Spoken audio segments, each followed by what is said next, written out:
Ron DeSantis, whose numbers are in the hole. Anyway, Ronnie's had a rough week.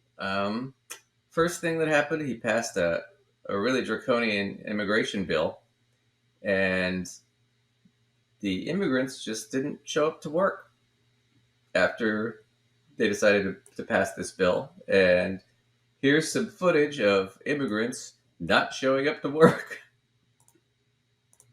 There's like less than 20 people working today. Usually there's about 100. And it's really interesting. I'm wondering how they're going to get this project done with. So this is all in Florida. Undocumented workers. So the truckers gave a strike, so there was no groceries. Y andamos todos agüitados porque no llegó ni una persona a trabajar, ni alma se mira. Look at all the people picking those crops. 9:30 de la mañana, esto estuviera lleno de gente, de muchos trabajadores latinos inmigrantes, y no hay nadie. Still building a housing development. No hay trabajadores. Venimos a checar a Miami a ver si es cierto y es verdad, mira. No hay trabajadores, todo vacío. Ahora cuénteme, miren, los que quedan están sentados. Porque mira cómo está el trabajo ahí, miren. Y los que quedan están sentados. Esos son los que tienen papeles. Los que quedan. So like the one lone guy. Nunca había visto yo a una gente sentada ahí. El del rey.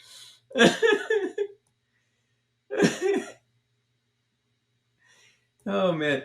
For as much as they spit on immigrants, they forget how much this country is built on the backs of immigrants. Everyone wants to complain about it, but the truth of the matter is a lot of people that are documented do not go out for those jobs. It's labor that needs to be done, but a lot of documented America is not putting in for that type of work. Part of it's because it's very low paying. It's very heavy manual labor. And two, with a lot of these guys that are doing that kind of labor, or that need that kind of labor, they don't have a lot of money for employees, so they can't afford to pay people a fair wage. So immigrants will take those jobs because they'll do them for 6 months or a year, and then they'll go home or send the money home, and that's how they support their families back where they live. So that's just one of those deals. So the immigration law that goes through in July here, but they passed it, and then the truckers went on strike, the farm workers went on strike, the construction workers went on strike. I don't know if you ever watched what was that? I love that show, Kitchen Nightmares. Gordon Ramsay, the chef. I like his stuff, but he talks about I've worked with Hispanic and Mexicans and Nicaraguans and Venezuelans and South Americans.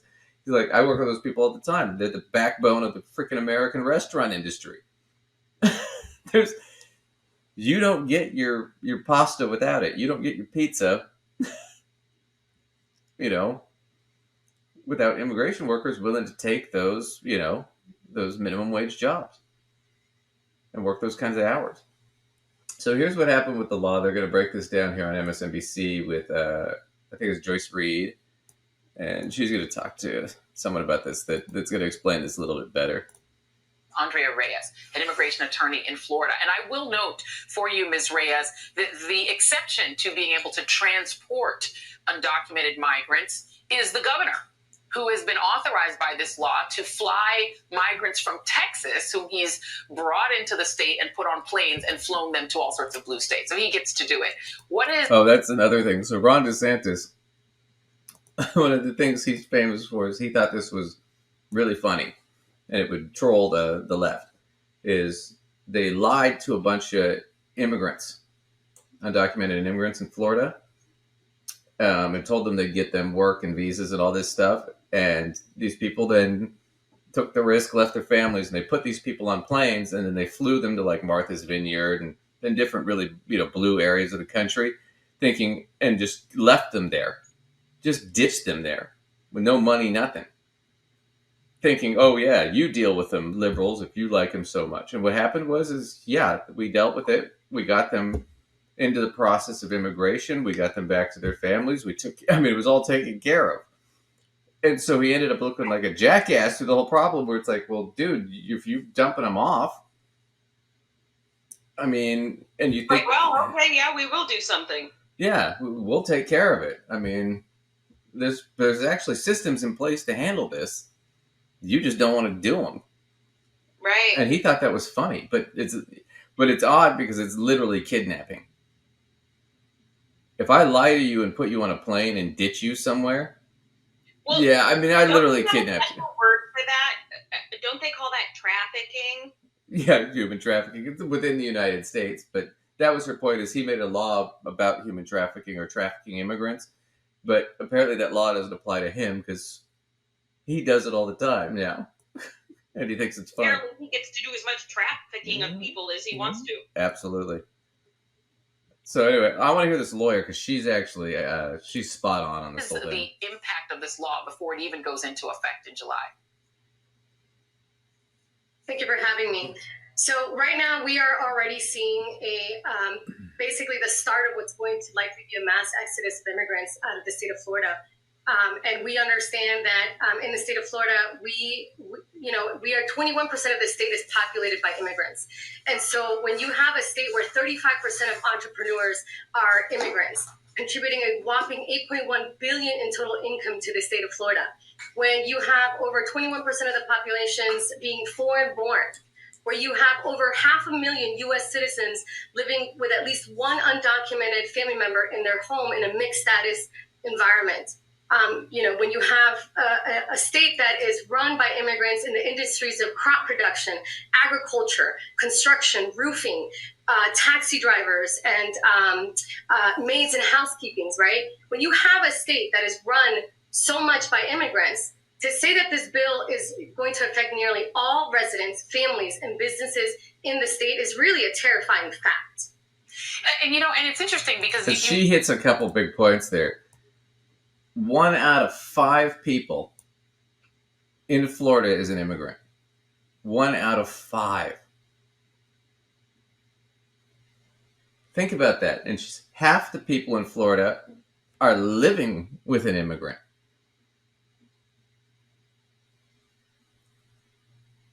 Right? So basically, you just alienated the whole fucking state. And you know what? We don't have stats on this, but can we just assume if that many people either are an immigrant or living with one, that even the people who are not in either category probably have friends, co-workers, neighbors, that they all probably have decent relationships with, at least some of them. Yeah, boyfriends, girlfriends. Yeah, yeah. You're touched by it everywhere. It's just how it is. So to sit there and go, well, no, we're going to try and push his these. best friend and their family or whatever, Right. Well, she says the one more thing I wanted to hit, and I think she just kind of nails it, because she's also talking about the 35% of entrepreneurs. 35%. That's one in 3, almost 1 in 3 are immigrants. 8.1 billion they bring in just the entrepreneurs. That's cutting off your nose to smite your face, man. You talk about the number of immigrant entrepreneurs in Florida. I definitely experienced that. I lived down there 14 years. You have a lot of people who own construction firms and restaurants, and these are people who are Latino, right? They are themselves, and a lot of them are Republicans and Desantis supporters have probably voted for him. I want to read a quote from the same article that quoted you in the New Yorker. And this was a quote from a gentleman named Jose Rodriguez, and he's a priest in the Iglesia Episcopal Jesus de Nazaret Church in Orlando. He said that conservative Latinos are prioritizing abortion over immigration and other life-preserving issues. Rodriguez, who supports immigration rights, added, they make a good show of pretending that they care about immigrants, but at the end of the day, they worship at the altar of conservatism, and they'll turn their back on their neighbor. What I've been seeing on these sort of TikToks that are putting up is people saying that a lot of people who actually voted for Desantis and thought that he would be a good governor are actually waking up to the fact that this isn't helping them. Are you seeing that kind of reaction from Latinos? So I'm in Jacksonville, Florida. We tend to be a little bit more on the conservative side as a whole. I do definitely believe, Jackson was a bit of a purple city, if you will, not quite blue like Orlando or what Miami used to be, prior to this past election. But I definitely think, having this experience with, I've been doing immigration for 9 years, working in immigrations for 13 years. And I will tell you that particularly the Hispanic Latino immigrant, right? Because there's different types of immigrants. Yes. In Jacksonville, for example, we are a majority minority city. We have 6 to 7% Asian population, almost 11 to 12 Hispanic Latino, and 33 to 34 African American Black population. So we are actually a majority minority city, but our politics don't reflect that.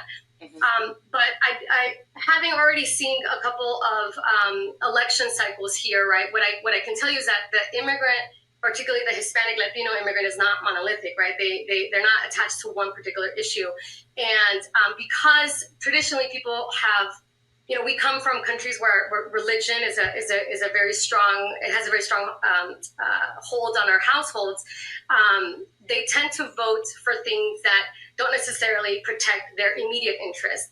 And that's something that I started a nonprofit called Nefida, that we're trying to work to educate the immigrant population on, like, this is the way that our political system works. So that was kind of what I wanted to get to, and that these people come from much more conservative backgrounds and conservative countries, so they're more likely to vote Republican. Right, but the Republicans have to placate to their base, who we now know has got the white supremacists and the sort of the moderate racists who don't, right? And so, what do they end up doing? They have to attack the immigrants because they have to give their base something to feed. Oh, the immigrants are coming for your jobs, or Trump, they're rapists and they're murderers and they're coming for your daughters, kind of thing, right? And they have to play that game. And when it's one of those things where it's like, you're sitting there thinking, God, Republicans, if you could just placate to the Latino immigrant base and give them something that they want, right? And help them out, you'd actually be in a position to compete with the Democrats. And instead you got, well, not anymore Tucker Carlson, but Tucker Carlson and a bunch of these guys talking about the replacement theory, right? That the Democrats want to bring over all these Latino and Hispanic people because they're going to replace the voting public, which is white, right? Because these people all vote Democrat, when in fact, she just pointed out they don't. Most of them don't. So it's one of those things where it's literally shooting yourself in the foot. These are constituents who probably voted for him, and now he's pushing them out of the state, pushing them out of work, for no other reason than they're immigrants. It's stupid. I just think it's crazy. And brown. Yeah, it's their color of their skin is the big issue. That's the main issue. Now, I feel like we have to just, call a spade a spade, and they're afraid of brown. Brown people, yeah. But you know what they're most afraid of in the world? People like me. Everyone else becoming brown? No, people like me, yeah. People that, white mother, Asian father. My mother's parents were not happy about that. I mean, they love me. They love me and everything, and they've got over it. But it's like, that's what they're afraid of. They're afraid of the mixing of the races. And I'm sorry, but that happens in every single culture. There's no pure-blooded person anywhere on Earth. Ever. Right? I mean, I come from Vikings. Yeah. I mean, you know what those Vikings did. Well, you guys, yeah. You probably got some Saxon and some Celt and Well, there could be some of anything in my there God. coming from Vikings. Anything. One of my favorite things was that I thought this was so funny. When people do the DNA tests to find out and all I'm these. freaked out by that. I'm totally not going to do that. But I do think it's interesting when other people do. I did it. I mean, it was exactly what I expected. But a lot of people were kind of shocked that, like, and this is true, like a large portion of the population of the planet has some Mongolian in them. And for a long time, they were like, that's got to be a mistake, and da-da-da. There can't be that many people that have Mongolian ancestry. And it's like, well, no, actually, in the 1400s, when Genghis Khan and then his sons later ruled, those guys had so many children. Genghis Khan had, 800-something wives? And he had children with most of them. I mean, and then those kids had kids. And then, that's... That's the dude that spread his seed, man. I mean, I hate to go using that phrasing, It's but true. And he conquered almost a fourth of the known world. He's the grand champion of conquerors. No one beat him. Alexander didn't even come close. I mean, so yeah, that guy. Yeah, there's we had to be like, I'm wife 773. Well, I mean, you're like, so when's my rotation? Oh, 2 years from now? Okay. I mean, so in the meantime, I get to just sort of hang out around the palace. Wait a minute, you just say you skipped my day because of that concubine over there? She's not even a wife. Yeah. Yeah. Oh, gee. But anyway, I just think that's funny. But it's like, yeah. But people are always shocked. But yeah, there's a good chance you have some Mongolian DNA in you. Anyway, we're going to skip to the next Desantis thing, which I think is really funny. So DeSantis got into a big conflict with Disney because he had the Don't Say Gay bill, right? And Disney kind of pushed back on him, even though Disney does tend to be a little bit more of a conservative corporation. They are still to have to play to a more progressive base or to a progressive audience, because that's what Hollywood is. That's what most moviegoers are, right? So they pushed back on him. He got into a big fight with them, tried to, take over the governance of the park and all this Disney World, right, which is in Florida, right? Well, this has all gone bad. Well, Disney decided to stick it to Trump, or not to Trump, to DeSantis, and then Trump thought it was funny. So this is what happened. So this is Anna Kasparian with the Young Turks, and she's going to go over this. This is pretty funny. As the feud between Florida Governor Ron DeSantis and Disney continues, Disney has decided to finally pull a nearly $1 billion project out of the state of Florida. And they're doing so in order to send a very clear message that Ron DeSantis's political stunts and retaliation against Disney is not something that they're in favor of and not something that they will stand for.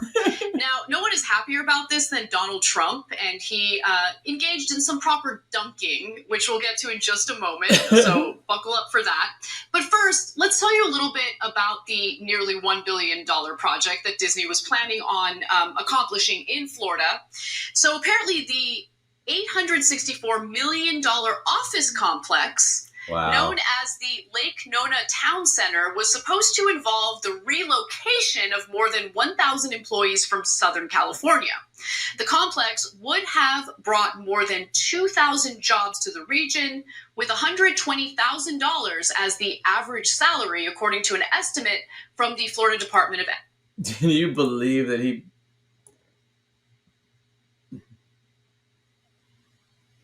Who are his advisors? I want to know. Okay, so, I mean, does it matter who his advisors are? Because I suspect he's not the kind of person who bothers listening to I them. don't think he does. In fact, I can't imagine anyone advising him that any of this has been a good idea. Oh, no. But I think the big gag is... So... He's gotten this whole fight with Disney, and then Trump was making fun of him about what a screw up, and he's not a deal maker like I am, right? Got a deal. But what's really funny is this is all about the gay trans issue stuff. So he doesn't like trans people or gay people. He doesn't like immigrants, right? And the thing I think is really stupid about this, you get in this big fight with Disney World. Ron DeSantis got married at Disney World.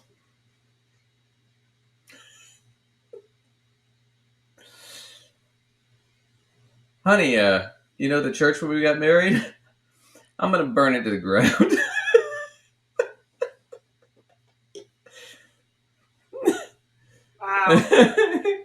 Wow. Why? Because they let a gay person in there once. I do it all for you, honey.